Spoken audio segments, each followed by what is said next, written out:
Hi there, and welcome back to Building Your Leader Brand. My name is Bob Gentle, and every week I speak with incredible people who share their secrets to building, marketing, and monetizing their expertise and the mindset you need for your business to grow and thrive. And this week I am really excited to welcome Ben Amos to the show. Ben, welcome. G'day, Bob. It's great to be back with you again. Yes, I think this is possibly visit number 3. There's very few people get back lots of times, and you're on a very short list. Awesome. So yeah, welcome. So, you have hit a very significant milestone, which was the catalyst for having you back on. You've written a book, which, honestly, congratulations. There it is. If you're watching on video, Ben held it up, and it is a glory to behold. Bright orange, like the sunshine, balanced with tangerines. It looks super cool. And so I'm aware I've started waffling now, which I often do at the beginning of the show. So, Ben, for the people who are welcoming you, meeting you for the first time, can you maybe just tell us a little bit about who you are, where you are, and what it is you actually do? Absolutely. Thanks for the opportunity, Bob. It's great to be back on your show. So, I've been running my video production and marketing company down here in Queensland, Australia for over 16, nearly 17 years now. So that's kind of the core of what I do. And, making video content for businesses has been my passion for a very long time. And, I think the catalyst of the book, which obviously, we can talk about here today, was really everything that I'd been doing in that business, in that marketing agency for really particularly the last 8 to 9 years, because the world of video for business has really changed a lot. And it's continuing to change, of course, right? But, really over that time, businesses have really started adopting and embracing video content. But the problem that I saw time and time again in the work that we were doing was that most businesses were just making video for the sake of making video. They were basically just going to a video production person or a videographer like us and saying, we want a video. And we'd say, because we make videos, we would say, great, this is how much it costs to make a video. And we would make that video for them, we would hand it over to them, and they would just stick it up on a corner of their website and hope that it returned on that investment. And what I saw time and time again is that wasn't the case. It was just video for video's sake. So that kind of kicked off a journey for me into really trying to understand what I now refer to as, and many other people refer to as, video strategy. What is the strategy behind video content in order to make sure that you're doing the right videos for the right purpose in the right way? And, long story short, I started speaking about that and writing about that and created a podcast about that, now over 300 episodes. And, that kind of drew more people towards me who were like having the same problem in their business. And they were like, well, we're also struggling with this. And so tell us what you're doing. And so, as good personal brands and thought leaders do, I formed it into a framework that made sense of the way that we were doing things and, created that framework in a way that I could best teach it to others. And that really kicked off that journey. And that was, probably 7 or so years ago that I kind of started to talk around that framework and develop my own personal brand around that framework. And here we are today. So now I speak about this. I, on podcasts about this, and really stoked to have published my first book that really unpacks what I call the definitive guide to video strategy for business. And we can talk more about that, of course, today. Well, we will. I was looking through some of the reviews for the book online. I can't remember where I saw them. It was possibly LinkedIn, through some of your promo. But what was interesting was my instinct always when I hear about a video strategy book is it's a video strategy book for business owners. And I think this is a video strategy book for business owners. But a lot of the reviews were from people who were traditionally your competition. Other videographers, which I think is a real sign that there's something important here, that this is a book that's probably going to matter, not just for business owners, but for anybody involved in video strategy the whole way through production. Is that a fair assessment? Yeah, 100%. And, on that personal brand journey that many of your listeners are on, the audience kind of found me, more or less. Like when I started creating content and putting ideas out into the world, which is where you kind of start without much of a strategy, without much of a plan. The people that resonated with that were people who were my peers. There were other video producers, other people running video marketing companies, because my story resonated with them. They were also frustrated with the idea of, companies coming to them and just making videos, and that's what they were doing. They're creatives, they just made the videos, but no one was talking about the strategy to ensure that the videos actually were successful. And as a creative, that's really frustrating when you're putting creative work out into the world and it's not going anywhere, it's not doing anything, it's not serving its purpose. So, I built an audience kind of, accidentally in a way, of mostly other video producers around the world who wanted to know how to do this stuff for their clients so they could do better work for their clients. And the book is for them, but I've also written the book very deliberately in a way that it's actionable for the business owner to take, and run with themselves. And I think this is an important point. I think it was Gary Vaynerchuk, or I'll give him the credit for it, said that every business should be 80% whatever they do for money.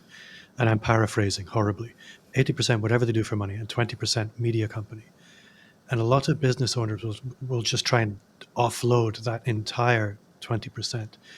But it's really important, I think, especially these days where the main vehicles for reaching new audiences are typically going to be online, that you own a degree of that. You need to at least understand what's being done on your behalf and to an extent have the ability to direct it, or at least have conversations and understand the strategy. Yeah. Because if you don't, how do you know the difference between good work and bad work? How do you know why something works and why somebody else doesn't work? You'll just be spending money unstrategically. Nobody wants to spend money without strategy. No business owner would spend money without understanding why. And videos, it's a resource. You have to spend money in order to create video, time or money, one of the two.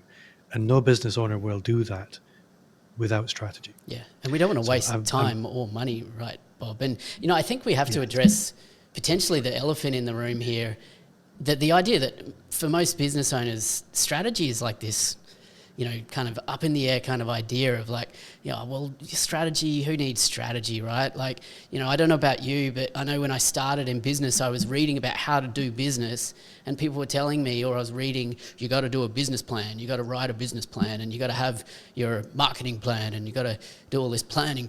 And, but I never did that in business. So I was just like, I'm just going to go and do stuff, right? And figure it out as I go. But strategy is ultimately the plan, right? So many people in business typically don't even put weight behind the idea of a strategy. But let me reframe that for the listeners, because, I think strategy is ultimately, it's about, think of it like this, right? If you're going to cook a delicious meal, right? You've got friends coming around and you want to feed them and you want them to be happy and you want them to leave, not wishing that they never came, right? So what do? You could just go to the fridge or go to the grocery store and buy a whole bunch of ingredients and just, randomly throw them together using a bit of your intuition and a bit of I'll make it up as I go along, and, I'll kind of figure it out as I start cooking, right? But what will probably result from that is a pretty unpalatable dish, unless you have some kind of intrinsic natural skill. But either way, chances are it's not going to be your best work. So, and that's not going to be good for your guests, right? But what do we do? Well, that's not what we do, right? What we do is we open up a recipe book, or we find a recipe. So the recipe is your strategy. So the strategy doesn't need to be a big, scary, pie in the sky idea of a plan. It ultimately just needs to be like, this is the proven steps that you need to take in order to pull these disparate ingredients together into something that actually does what you want it to do, which is make people, want more. And that's really the way to think about your video strategy as well. And I think this is probably a really important thing for anybody who is kind of doing okay with video to hear, because you have probably met people like this as well, where they just seem to do really well with video. They're natural, they're charismatic, and it kind of works. But they reach a point where what they were doing just naturally and accidentally becomes difficult to scale. They can't move beyond that. And that's really where growing strategically, rather than simply trying to shovel more fuel in the fire, is really important. Right. And I think that's true in lots of different ways. But Let's take I that agree. cooking. Let's take that cooking analogy. Sorry to cut you off, Bob, but you kind of made me think here of this, and I've not really framed it this way before. But if you take that cooking analogy into that idea of, right, it's kind of like if people, are seeing what other people are doing online with their video content, for example, it's kind of like, watching a celebrity chef cook on MasterChef, right? You don't have the recipe, but you're just watching what they do, and you're just kind of trying to replicate what they do. Chances are, if you've got a bit of skill and you can just do a few things, chances are you might do a pretty good job. So you might just be able to kind of luck into it and just do okay. And that's what a lot of people are doing, I think, with video, is they're seeing what works and they're trying to replicate it. They're trying to do it themselves, right? But without that strategy, without that recipe, they really don't know why it's working. They don't know why, that certain amount of spice going with that certain ingredient is actually equaling that result. So, really the strategy allows you to understand where success comes from and how to replicate that success, or pivot and adjust and change if platforms change. If TikTok disappears overnight, you've got a strategy, you know how you can apply that into another distribution channel, right? So I think a lot of there are really two types of business owner. There are the two types of people who might approach video. Number one, the confident, happy-go-lucky. I'm just going to have a go. I'm not scared of the camera. This doesn't feel like work for me, and they'll just fly and do it. Those are the people who will just run off and do things without a strategy, and then in order to scale beyond their natural stopping point, strategy is going to help them extend beyond that. On the other side, we have the business owner who is not going to invest in this awkward, uncomfortable mess without a plan. And I think they're probably the more common, actually, that people don't want to take these risks unless they know what the ROI is going to look like. And I think these are the people who perhaps need to understand what's in it for me. I think as I was getting ready for this conversation, I was thinking, well, why does video even matter? And I think one of the foundations of business is people need to know, like, and trust. And in marketing, we're taught know, like, trust, try, buy. And video allows you to engage in all of that. And I think video matters for local business. And I think this was kind of where your video marketing journey began, was a lot of the time working with businesses in your area. Whereas for me, video has allowed me to reach audiences around the world. In my city, I have now 2 clients. That's it. The majority of my business is in the US. Without video, that would be impossible. And I think it's maybe worth people rethinking what's possible for them once they introduce video strategically into their business. It's maybe worth you speaking to the what's in it for me side of this. Yeah, it's a really good question, Bob, because, I think for so many, particularly personal brand businesses, but really for any business, the market is much wider than their immediate kind of sphere of influence, And, if you think about traditional marketing or traditional business development, it's typically about kind of networking, about building relationships and building connections with people, like you say, so that they know, like, and trust you, and so that, depending on your sales process, they can try before they buy, right? So much like you say, that's how it's worked for decades, for hundreds of years, right? With marketing and sales. And video, and particularly, the digital media and all of this kind of interconnectedness that the online world allows us and has been allowing us for years, video kind of allows us to put that on supercharge and to take it to the masses. Now, I think for so many businesses, the problem is they kind of look at, that traditional idea of being a content creator. I've got my inverted air commas up there. So being a content creator or a YouTuber. So if I'm going to be successful with video content for my business, I need to be a media company, or I need to call myself a content creator or a YouTuber and that sort of thing. But that's very far from the truth. For so many businesses, it's just about using video the right way strategically in order to reach, a small proportion of the right customers, wherever they may be in the world, so that you can build that know, like, and trust factor, allow them to try and convince them to buy. or not even convince them to buy. They will buy if you do that properly, right? So it's kind of like, becomes your, particularly, recorded video content. We could talk about live content and, the power of Zoom calls and Skype calls and that sort of thing. But, the recorded content kind of does the job of selling for you while you're not selling, while you're asleep, while you're doing other things, while you're off with your kids, if you do it right. But you don't need to be a YouTuber or a content creator. Yeah. I think what I've found with video again and again is, of all the media, and I do all the media, I have written content, audio content, static content. With video, people react to it differently to everything else. Video is the one format where I've found people take action, and for me, it's the action of actually contacting me, giving me some kind of feedback. Nothing else does that. And additionally, I think it's really important for me that I don't have to have a really proactive sales process. That I want, by the time people come to me, they've already decided that they know, like, and trust me before I've ever met them. And video facilitates that. So for people listening thinking, okay, this is all good, you're talking about video strategy, but you haven't spoken about video strategy. So for somebody sitting at home, obviously the book will be very helpful, but just the back of a napkin, what should we be thinking about before we begin making any kind of video content? What is an outline strategy actually built from? Yeah, good question. The entire, foundation, the bulk of the book, Engage, the Definitive Guide to Video Strategy for Business, outlines this in very actionable ways that people can take. And it provides tools as well that people can, effectively just grab and implement in their business or for their clients' businesses in order to execute a video strategy, or to develop a video strategy before they execute it is probably a better way to say it. But ultimately, I talked before around developing a framework, and I call this framework, basically, it's pretty simple, right? The 7 elements to effective video strategy. So there's 7, I'll hold up my hands properly, I can't even count.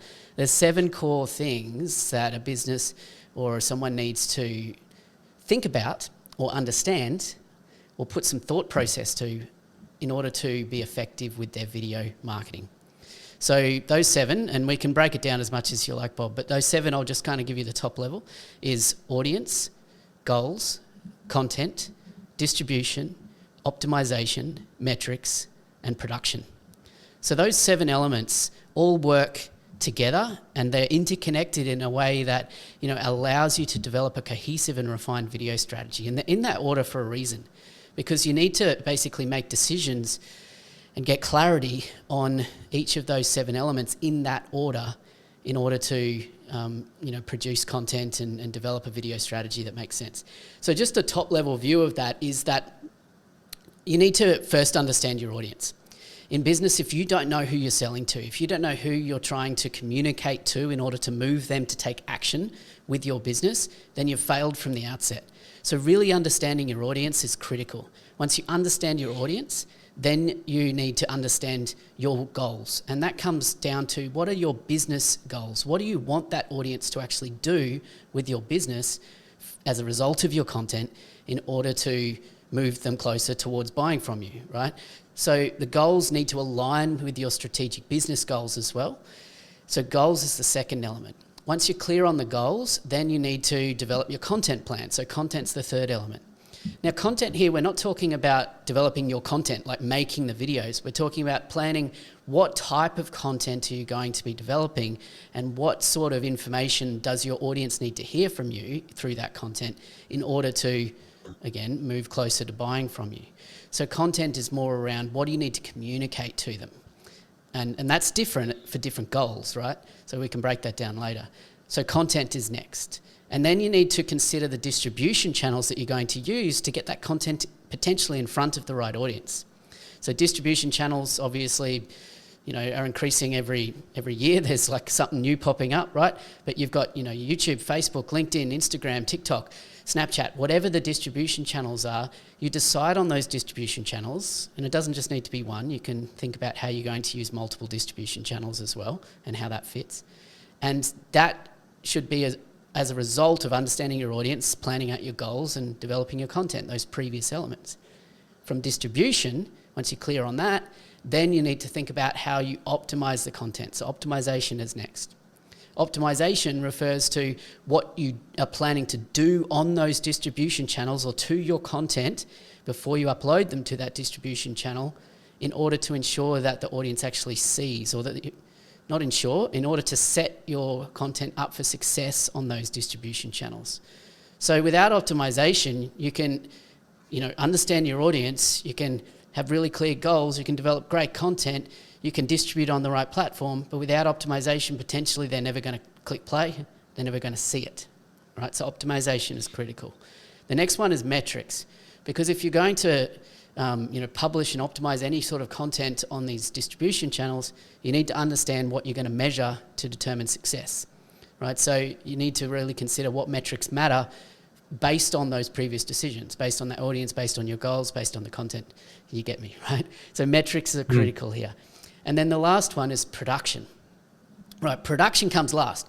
So that's where you make strategic decisions about how you're actually going to make specific pieces of content in your plan. Whether or not you do need to find budget to hire a professional video production company to come in and do that. Whether it's a smartphone kind of a behind the scenes thing or selfie stick kind of a deal. Or whether it's something that you can use AI tools to generate en masse. Whatever that production consideration is, the decision there should be a result of the decisions you've made in your strategy in those previous 6 elements. It's a bit of a rapid kind of rundown of those 7 elements, but does that help? It does. It absolutely does. And it does raise some really interesting things.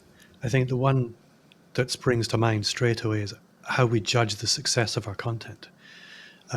If you are a YouTuber, your judge of success is going to be virality, it's going to be reach, it's going to be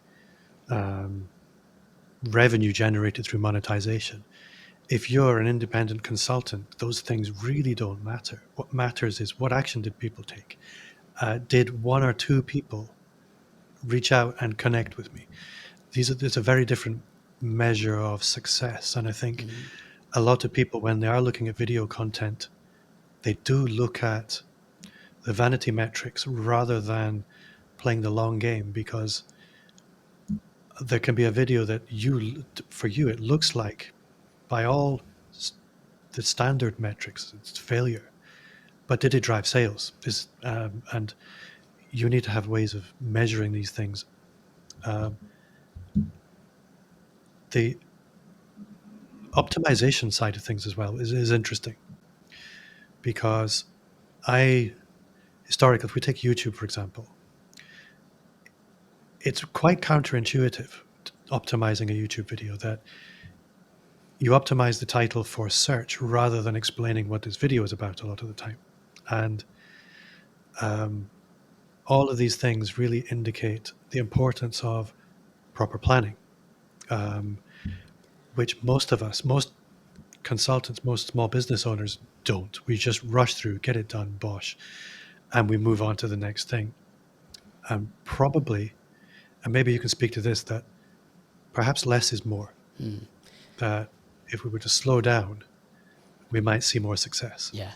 Look, I'd love to bust some myths and focus a little bit on optimization, because it's really something that for so many people, particularly if they've done some research or they've had some background in video or YouTube, there's often some misconceptions there, because the reality is that YouTube as a platform's changed quite a lot over the years as well. So when it comes to optimization, there's really 2 factors at play. There's algorithm optimization and audience optimization.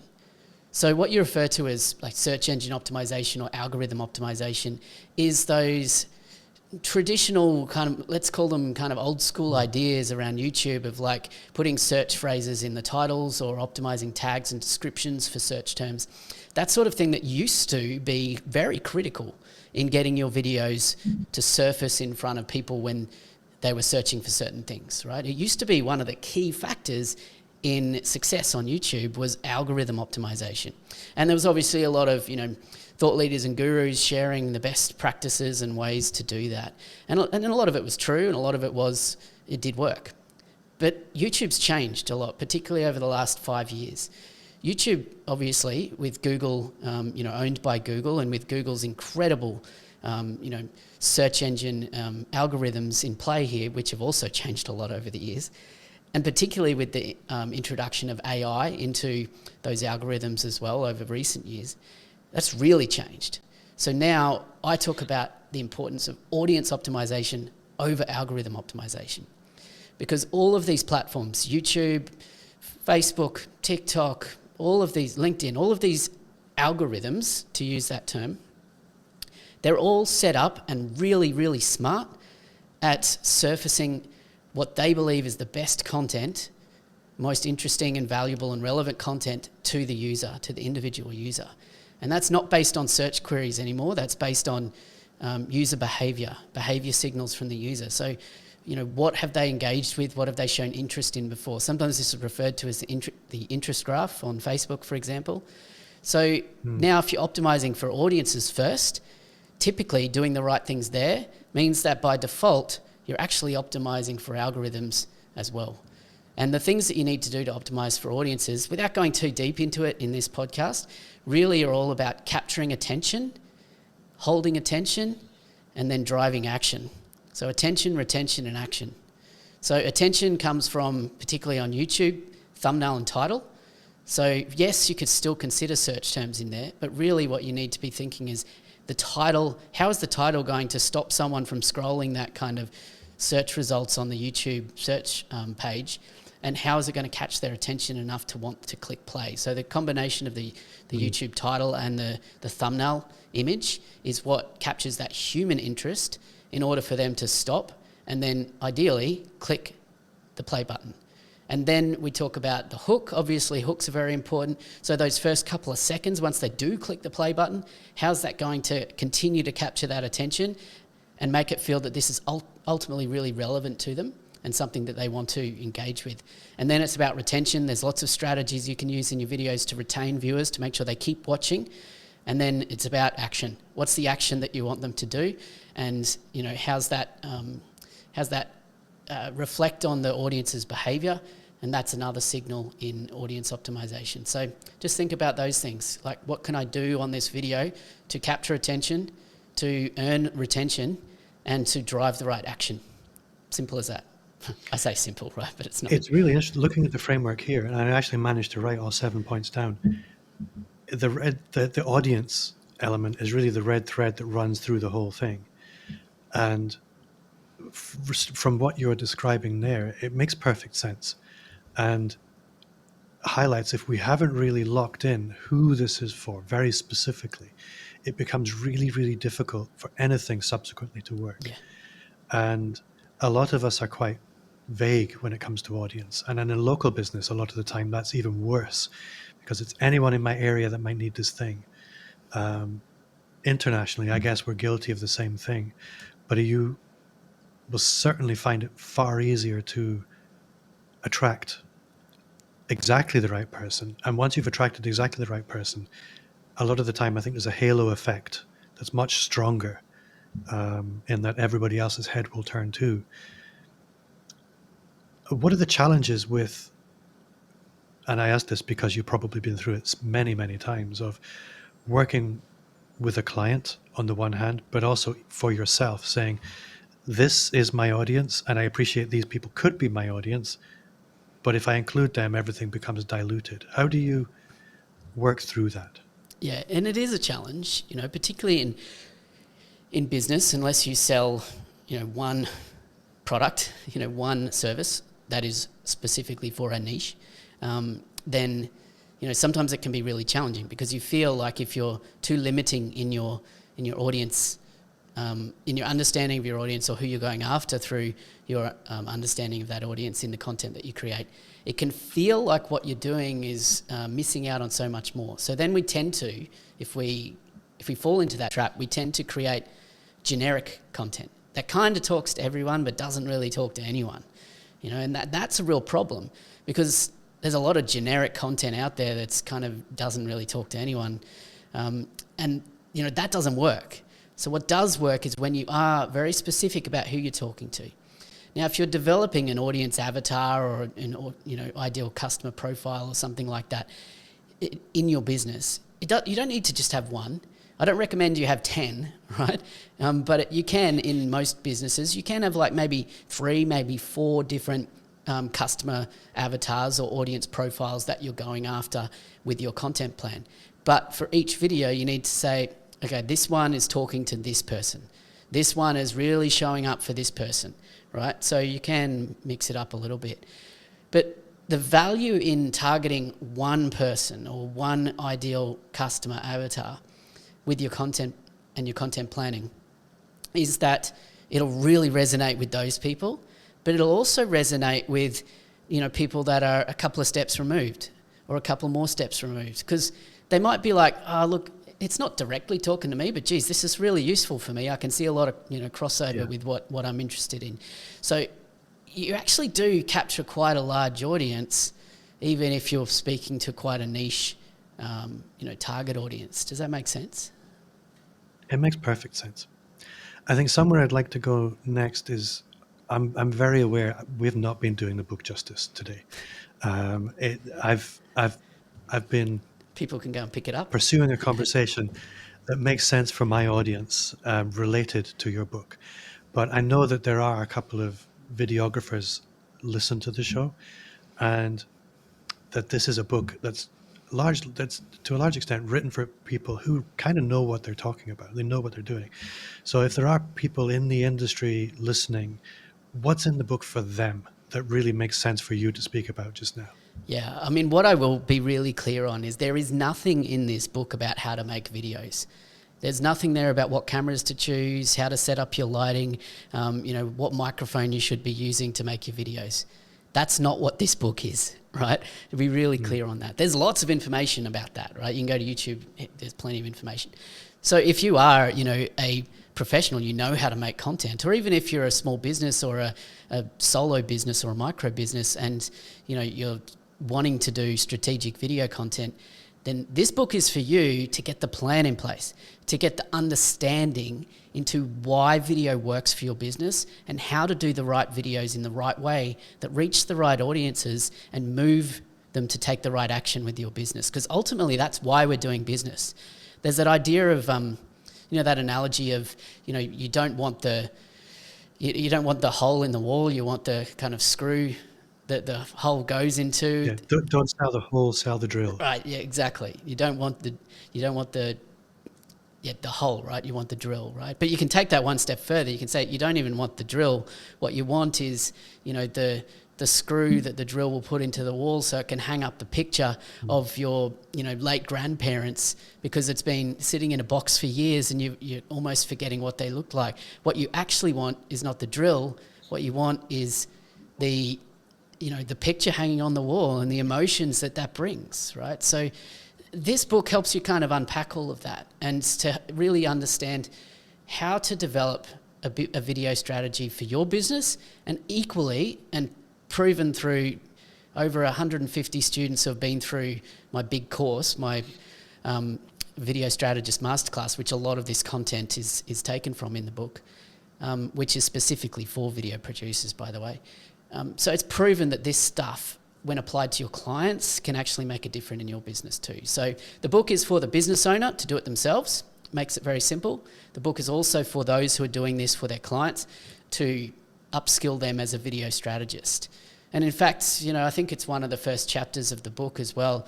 It refers to kind of the idea that we're all video strategists. Anyone who's doing video should consider themselves a video strategist. You might not print it on your business cards or put it in your email footer, but you need to be a strategist in order to not be wasting time and money on video that doesn't work. So we all need the book. And you mentioned to me that the first chapter is available on your website. How can we get that? Yeah. Because Bob loves a freebie. Absolutely. So if you go to engagevideomarketing.com/free chapter, engagevideomarketing.com/free chapter, you'll be able to just get that a couple of chapters that'll be dropped into your email and you can have a read. And the thing is as well, like I actually set up that opt-in before the book was published, so it's still there and you can still access it that way. But if you don't even want to opt in, I don't care. You can go to Amazon, you can go to the Kindle section of Amazon and you can, have a look at the first few chapters for free anyway. You can download the Kindle versions it kind of gives you that kind of sneak peek. Yeah. So it's all there, and you can check it out. The book is Engage, The Definitive Guide to Video Strategy for Business. That's my little plug. Well, I will be buying it because I need to sort my video strategy game out. I am a very unstrategic video person, but the perverse thing is every time I make the effort, it pays off. It's one of the most productive things I do.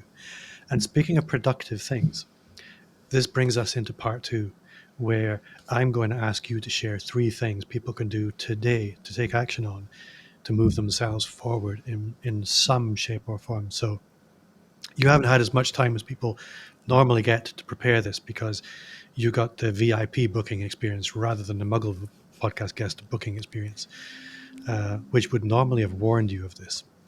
So you're a smart guy. You know what you'd like. What's thing number 1 people can do? Look, thing number 1, I think, and I'm speaking specifically to those in your audience who aren't currently doing any sort of video content. Thing number 1 is a really streamlined and simple way to start creating some content. Now, of course, developing a strategy first, picking up the book, using like the 7-minute marketing strategy, which is in the back of the book, really simple kind of process you can do to develop a video strategy in 7 minutes, really simple stuff. So yes, of course, do that. But, the strategy that I want to share with, or I guess the tactic that I want to share with you here is just opening up some sort of software on your computer. So a good example of this is, say, Ecamm, QuickTime, Loom, something where you can enable your webcam to record, right? Open that up and just talk to your webcam about something that you're passionate about or that you have experience in, or imagine that your webcam is a client and you're helping them solve an issue. Another way to do this is to actually record a client call. So record a conversation on Zoom or something like that. Whatever it is, record yourself in some way, just speaking as you naturally would to someone. Take that recording and import it into a piece of software called OpusClip. So I don't know if you use OpusClip or you've heard of OpusClip before. So this is a specific tool that I want to share with you. The tool OpusClip is very simple. It's AI powered as well, but basically it'll take a long form recording and it'll find, using AI, interesting little extracts. Right, it'll give you kind of 5 or 6 extracts and you can take it or leave it. You can ask it to find more, but it'll find a standalone little section of video that's something interesting that you said, right? And then what it'll do is it'll actually, with a couple of clicks, it'll enable you to add burnt-in captions, so which is those dynamic captions that you see like Alex Hormozy use and those Instagram Reels type captions with emojis and colours and things like that, right? And you can crop it within that tool to a vertical frame. And then what you do is you can basically click export, and however many that you're happy with, you'll end up with 5, 6, 7. If you do this for long enough, you could end up with 20 Instagram Reels, YouTube Shorts, LinkedIn videos for the feed, and you've started your video strategy. It's as simple as that. It's you naturally sharing your expertise. OpusClip makes it super easy. You don't have to hire anyone.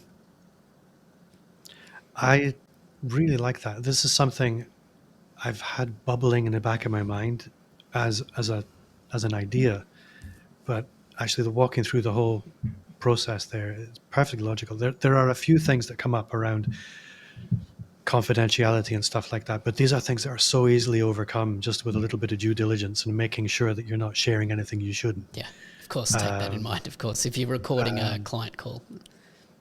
Yeah, but really, really clever. I think also if you haven't done video before,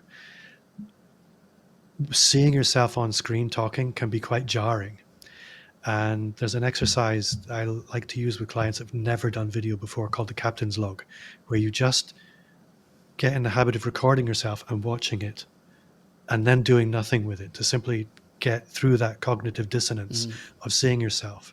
It quickly dissipates and then you can move forwards much more productively.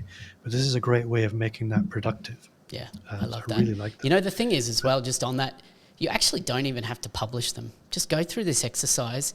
You'll end up with some videos there. And I almost guarantee you that once they've got like fancy captions on them and, they're kind of somewhat edited in that way, you'll probably be pretty happy with what you've got. You'll be like, I'm just going to post this, see what happens. And I Yeah, kind you're of going to think, implore you to look at do me, that. I look fancy. So, Yeah, yeah. exactly.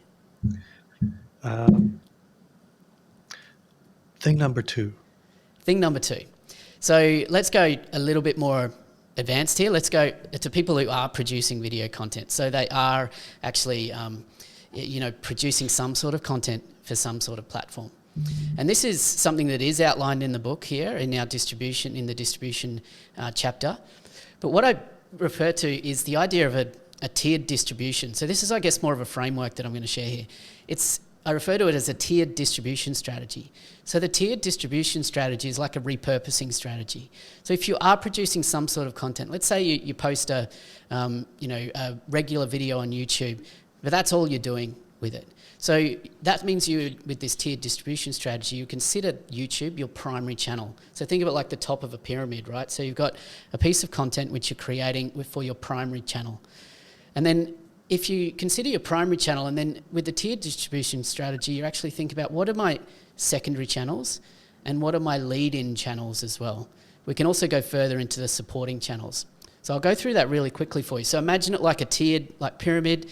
As we go further down into these other tiers, then you're going to, expand out a little bit more. So let's just use YouTube as your primary channel. You've got one YouTube video. Of course, many people are doing this. They're then thinking about how I can republish that content without many changes, so minimal changes or no changes on other platforms. If you've got a video on YouTube, you may as well post it on LinkedIn as well. You may as well upload it as a Facebook video, whatever that may be. So you might decide that your secondary channels are, LinkedIn and Facebook. So those secondary channels are minimal changes to the video.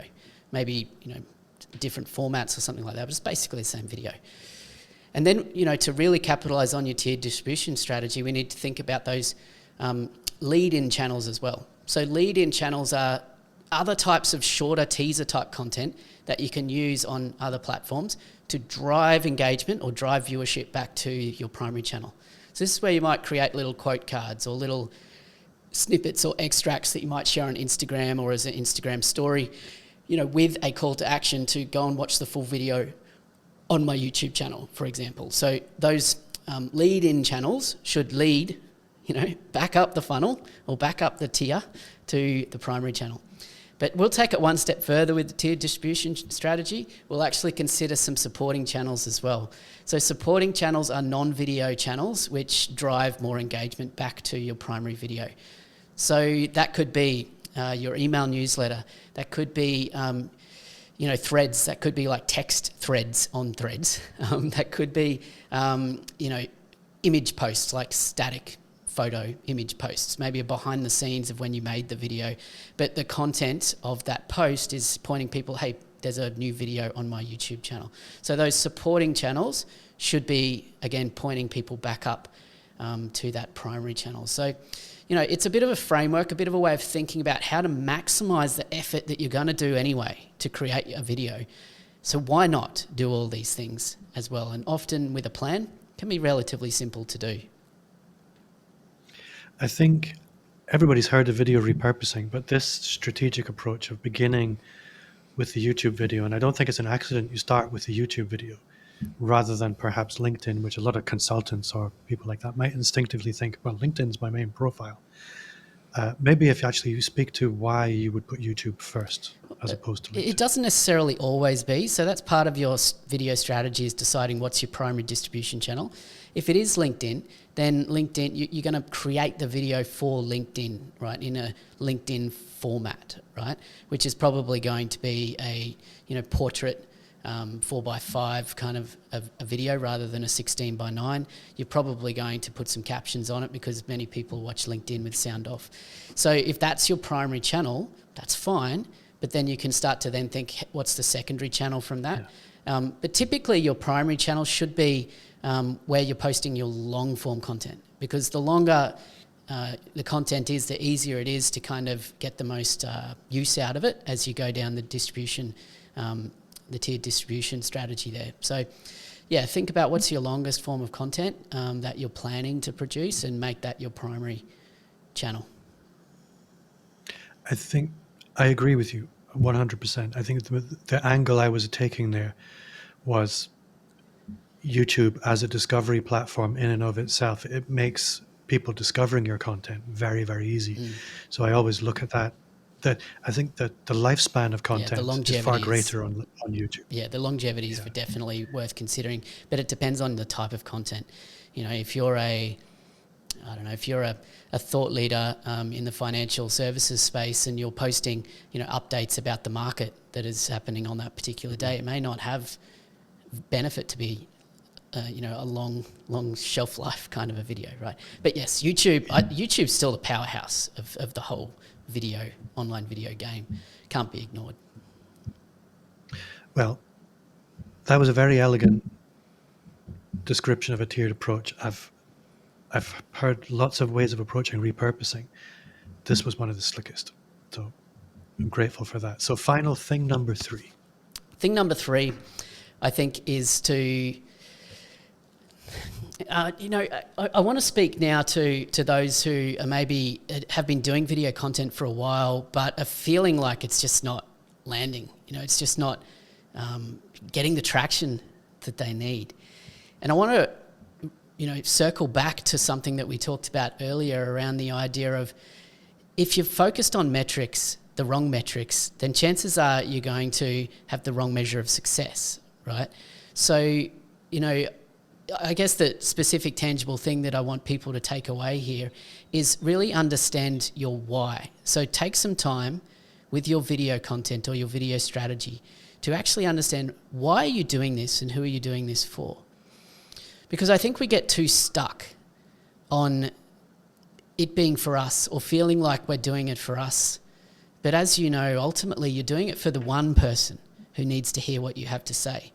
And if you don't create that video for that one person that needs you to show up for them and share that content, then you're doing them a disservice. You know, it's kind of like being on a beach, for example, and someone's drowning right in front of you, right? There could be a lifeguard tower further down or someone more qualified further down the beach who could save that person, right? But that person's right in front of you and they need you to show up for them. So I don't know if that's a tangible thing to leave people with, but I guess it's a word of encouragement of, like, understand why you're doing it and understand who you're showing up for when you create your content. You know why I love that? I think a lot of people think, well, there are lots of people in my space already making content about this thing. And this is very much like what you said. There's a lifeguard further down the beach. They're more qualified than me. They're more experienced than me. But you create that video, you're the person who had the impact today. And I think that's really difficult to understate the potential importance of. It's something I've struggled with for a long time. And I think if you're not struggling with it on a regular basis, you're probably not human.